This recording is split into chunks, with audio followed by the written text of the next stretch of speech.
नमस्कार बंधु माने घरे हेउथबा केतेक छोट छोट कथारे केते सब संकेत लुचि रही थाए।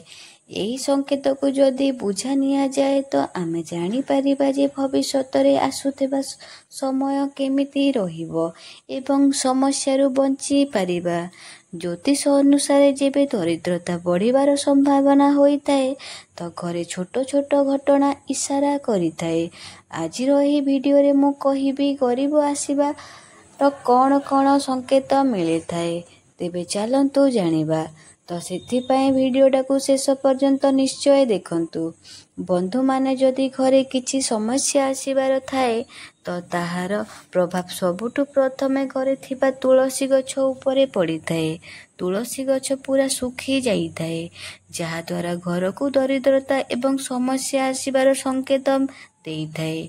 जदि आपणक घरे लागिथिबा वृक्षलतार सुखी जाए ताकू तुरंत काटी दियंतु। घरे लागिथिबा वृक्षलता सर्वदा हरा भरा रहिबा दरकार। घरे वृक्षलतार पत्र न सुखिबा उचित। एहा द्वारा बुध ग्रह खराब होइथाए। एहा द्वारा आपण उपरे करज बढ़ी थाए। वृक्षलता को सबुदिन पानी दियंतु ओ तार जत्न नियंतु। सुखिबाकू दियंतु नाही। घरे झाड़ू लक्ष्मी को प्रतीक होइथाए, काहेकि ना झाड़ू दरिद्रता को घरू बाहर करी देइथाए।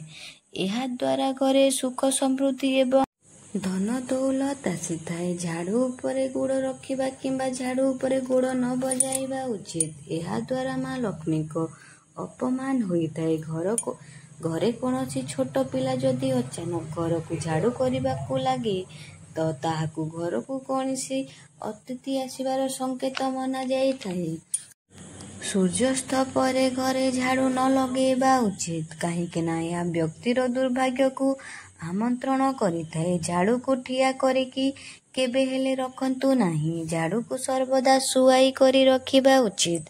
झाड़ू को ठिया करी रखिबा द्वारा घरे कलह बढ़िथाए एवं घरे दरिद्रता एवं गरीबीर बास होइथाए। झाड़ू को आपण लुचाई की रखिबा उचित। काहार नजर झाड़ू उपरे न पड़िबा उचित।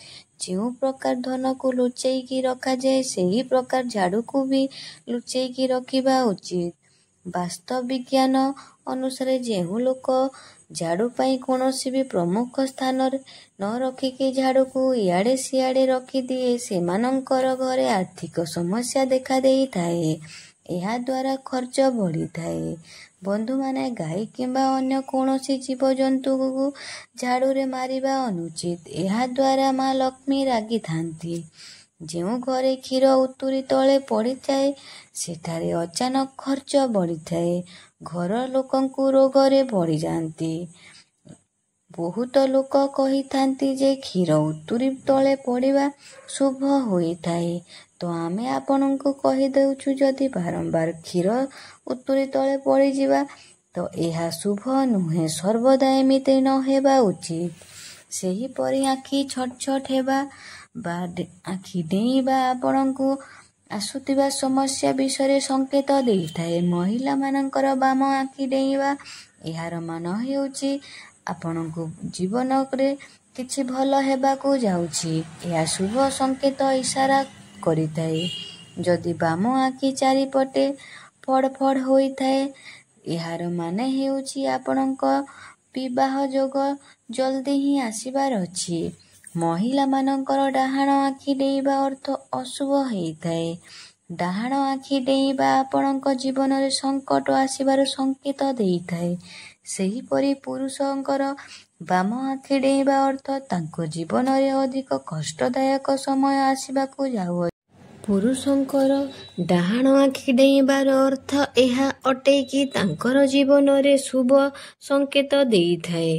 बंधु माने घरे काचर कोनोसी पात्र बा जिनिस बारंबार तले पड़ी भांगी गले एहाकू भी दरिद्रता आसीबार। तो बंधु माने एहा थिला खराब समय आसीबा पूर्वरु एही सबु संकेत आपण मानंकु मिलिथाए। एमिति किछि संकेत। आशा करूछि आपनंकु एही भिडियोटा भल लागिथिबो। ताहाले